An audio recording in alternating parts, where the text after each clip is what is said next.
What the people give, the people can take away. We are the servants, they are the masters now.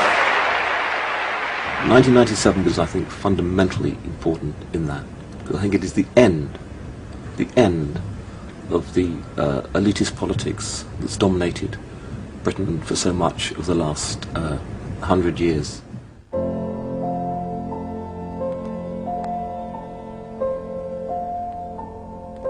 In 1939, Edward Bernays, Sigmund Freud's nephew, created a vision of a future world in which the consumer was king.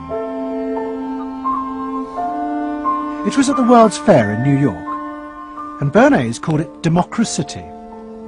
It was one of the earliest and most dramatic portrayals of a consumerist democracy, a society in which the needs and desires of individuals were read and fulfilled by business and the free market. The World's Fair created a spectacle in which all of these concerns were met, and they were met by Westinghouse and General Motors and the American Cash Register Company, and company after company presented itself as this sort of centerpiece of a society in which human desire and human want and human anxiety would all be responded to and would all be met purely through the free enterprise system. There was this sort of notion that the free market was something that was not guided by ideologies or by political power. It was something that simply was guided by the people's will. This was the model of democracy that both New Labour and the American Democrats had bought into in order to regain power. They had used techniques developed by business to read the desires of consumers, and they had accepted Bernays' claim that this was a better form of democracy. But in reality, the World's Fair had been an elaborate piece of propaganda designed by Bernays for his clients, the giant American corporations. Privately, Bernays did not believe that true democracy could ever work. He had been profoundly influenced in this by his uncle's theories of human nature. Freud believed that individuals were not driven by rational thought, but by primitive unconscious desires and feelings. And Bernays believed that this meant it was too dangerous to let the masses ever have control over their own lives. And consumerism was a way of giving people the illusion of control, while allowing a responsible elite to continue managing society.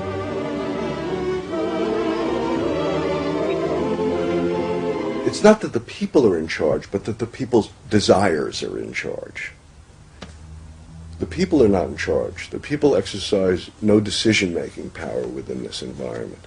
So democracy is reduced from something which assumes an active citizenry to something which now increasingly is predicated on the idea of the public as passive consumers, the public as people who essentially what you're delivering them are doggy treats. The problem for New Labour was that it believed the propaganda. They took at face value the idea promoted by business that the systems invented to read the consumer's mind could form the basis for a new type of democracy. Once in power, New Labour tried to govern through a system that Philip Gould called continuous democracy. But what worked for business in designing products led the Labour government into a bewildering maze of contradictory whims and desires. For much of Labour's first term, the focus groups said that the railways were not a high priority, and Labour's policies faithfully reflected this. But now, those same groups are blaming the government for not having invested more money sooner in the railways. The point about focus group politics is that there isn't one because people are contradictory and irrational, and so you have a problem in terms of deciding what you're going to do if all you do is actually listen to a mass of individual opinions that are forever fluctuating and don't really have any coherence, and crucially are not set in context. So that's why people can say, I want lower taxes and better public services. Of course they do. If you say, do you want to pay more taxes to get better public services, people are less sure. They then don't believe that if they do pay more taxes, they will be spent on better public services. So you end up in this quagmire where, and the truth is, a politician has to say, look, this is what I believe. I believe that you should pay slightly more taxes to make better public services, and I pledge that I'm competent enough to actually use that money wisely. Do you want that? Vote for me, yes or no? And that's what Blair has failed to do. Tony Blair turns around and sort of tries to feed back to them what they already believe, and given what they believe is sort of a load of individual, incoherent, contradictory nonsense, that's all he has to offer. And then he wonders why people don't get him. You know, the answer they don't get him is because they're looking for someone to do something that they can't do themselves, which is actually come up with a coherent political opinion that they might have faith in. New Labour are faced with a dilemma. The system of consumer democracy that they have embraced has trapped them into a series of short-term and often contradictory policies. There are now growing demands that they fulfil a grander vision, that they use the power of government to deal with the problems of growing inequality and the decaying social fabric of the country. But to do this, they will have to appeal to the electorate to think outside their own self-interest.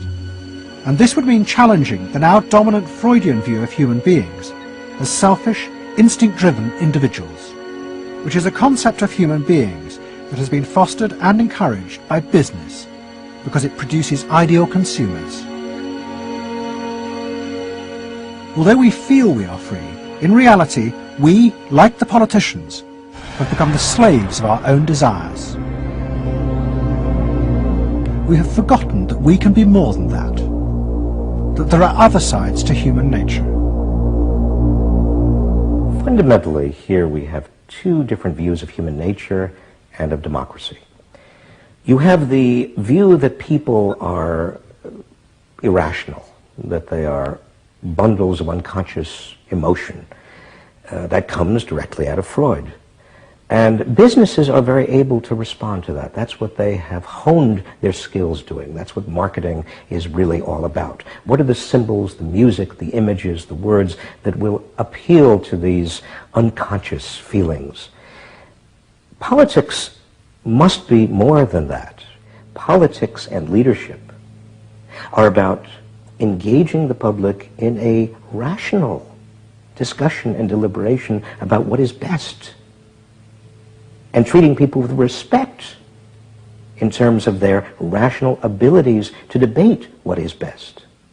If it's not that, if it is Freudian, if it is basically a matter of appealing to the same basic unconscious feelings that business appeals to, then why not let business do it? Business can do it better. Business knows how to do it. Business, after all, is in the business of responding to those feelings.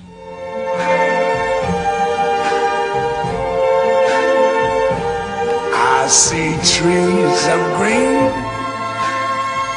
red roses too.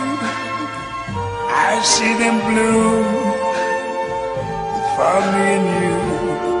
And I think to myself, what a wonderful world. I think to myself,